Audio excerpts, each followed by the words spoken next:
श्रीमद् भागवत की महिमा मैं क्या लिखूं। उसके आदि के 3 श्लोकों में महिमा कही गई है, उसके बराबर कौन कह सकता है। उन तीनों श्लोकों में कितनी बार पढ़ चुकने पर भी जब उनका स्मरण होता है, मन में अद्भुत भाव उदित होते हैं।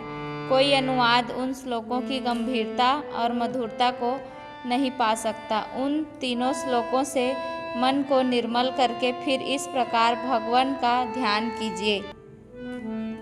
ध्यायतश्च रामभोजं भाव निर्जित चेतसा औकष्ठ्या श्रुकलाक्षस्य ह्या सिंहे सनयहरिं प्रेमाति भर निर्भिन्न पुड़कांगो तिनिवृतः आनंद संपल्ले लीनो नापश्यनुभ्यं मुने रूपं भगवतो यत्नमनः कांतं सुचापहम् अपश्यन् सहसोतस्थे वैकल्वाद दुर्मना इव।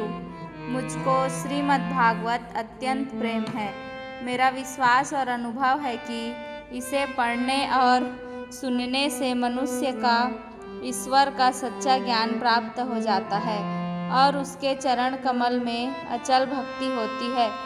इसके पढ़ने से मनुष्य को दृढ़ निश्चय हो जाता है कि इस संसार को रचने और पालन करने वाली कोई सर्वव्यापक शक्ति है। इसी शक्ति को लोग ईश्वर या परम ब्रह्मा इत्यादि नाम से पुकारते हैं।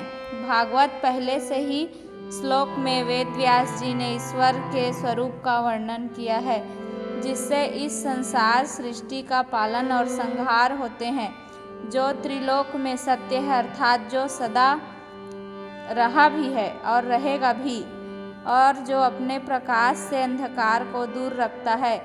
उस परम सत्य का हम ध्यान करते हैं। उसी स्थान में श्रीमद् भागवत का स्वरूप इस प्रकार संक्षेप में वर्णन है कि इस भागवत में जो दूसरों की बढ़ती देखकर डाह नहीं करते, ऐसे साधु जनों का सब प्रकार से स्वार्थ से रहित प्रेम और वह जानने योग्य ज्ञान वर्णित है।